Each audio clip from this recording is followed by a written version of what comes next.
हरे कृष्णा.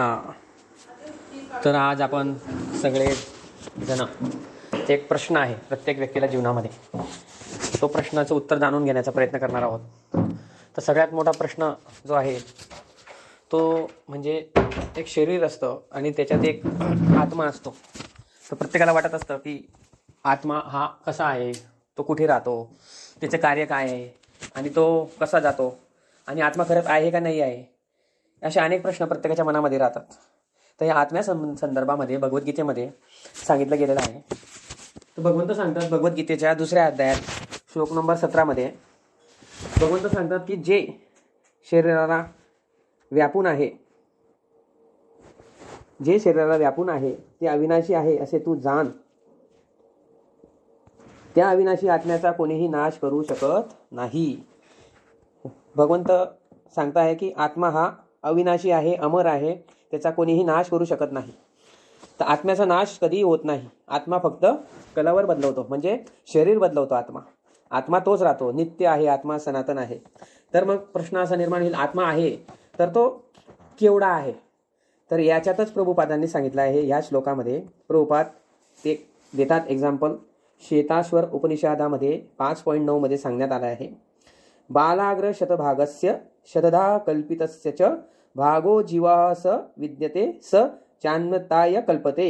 म्हणजे केसाच्या एका अग्रभागाचे 100 भागामध्ये तुकडे करायचे आणि त्या 100 तुकड्याच्या एका भागाला घ्यायचं आणि पुन्हा 100 तुकडे करायचे. तर ती जी साईज निघेल ती एका आत्म्याची साईज आहे. म्हणजे एका केसाचे पुढच्या टोकातून 1000 वेळा तुकडे केले तर जो एक पीस निघेल ती साईज आत्म्याची आहे. हे आपण नाही सांगू शकणार, कोणता शास्त्रज्ञ याचं विज्ञान सिद्ध नाही करू शकणार, कारण इतका सूक्ष्म आहे तो इतका सूक्ष्म आहे की अणु आणि रेणू यांच्याहून सुद्धा सूक्ष्म आहे. त्याला कुठल्याही प्रकारच्या दुर्बिणीमध्ये, कुठल्याही प्रकारच्या यंत्रामध्ये मनुष्य आत्म्याला बघू शकत नाही. मनुष्य काय, कुठलाही व्यक्ती आत्म्याला बघू शकत नाही. तर कोणी म्हणतं आत्मा असा एक ज्योतीप्रमाणे आहे, कोणी म्हणतं एक दिव्याप्रमाणे आहे. तर तसं काही नसून तर आत्मा एका केसाच्या 1000 वेळा तुकडे केले उभे तर ती जी साईज निघते ती साईज आत्म्याची आहे.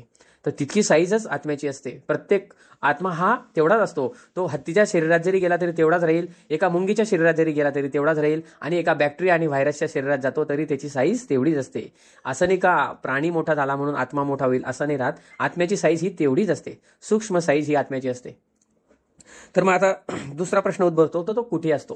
तर याच्यातच प्रभुपादांनी ह्याच तात्पर्यामध्ये सांगितलं आहे. तर आत्मा आणि भगवंत बी सांगतात की आत्मा हा हृदय देशात आहे.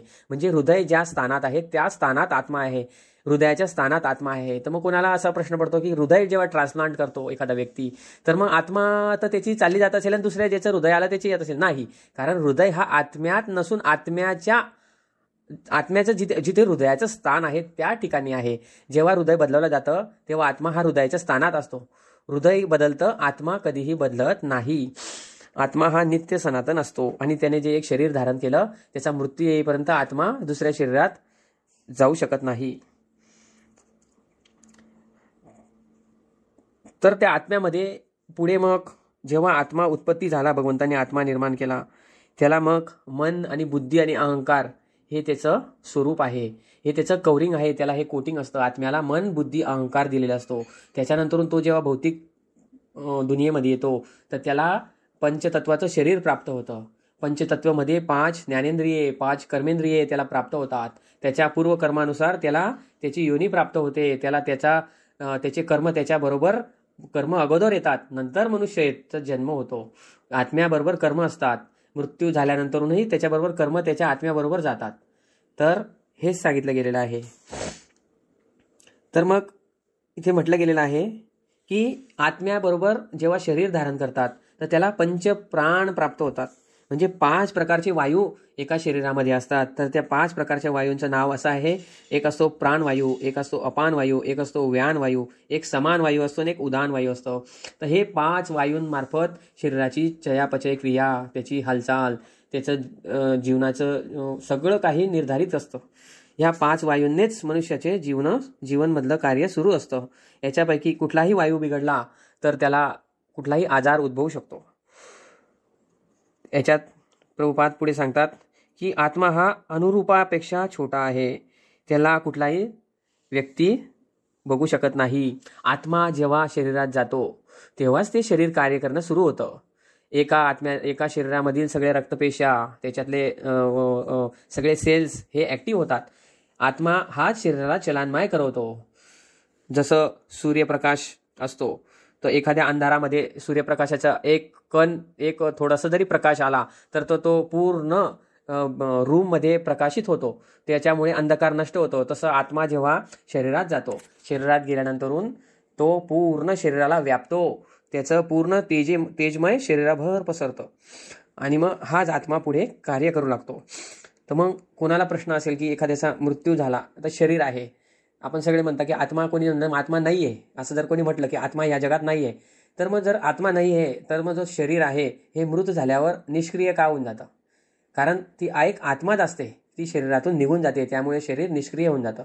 त्यामुळे आत्म्याची साईज अतिशय सूक्ष्म आहे. आत्मा आहे म्हणून शरीर आहे. आत्मा ज्या दिवशी नाही राहणार त्या दिवशी शरीराला किंमत शून्य राहते. एका शास्त्रज्ञानाने प्रयोग केला की म्हणजे शरीराची काय व्हॅल्यू ठरेल, तर त्याने ते मृत शरीराला जाळलं आणि त्याची राख निर्माण केली.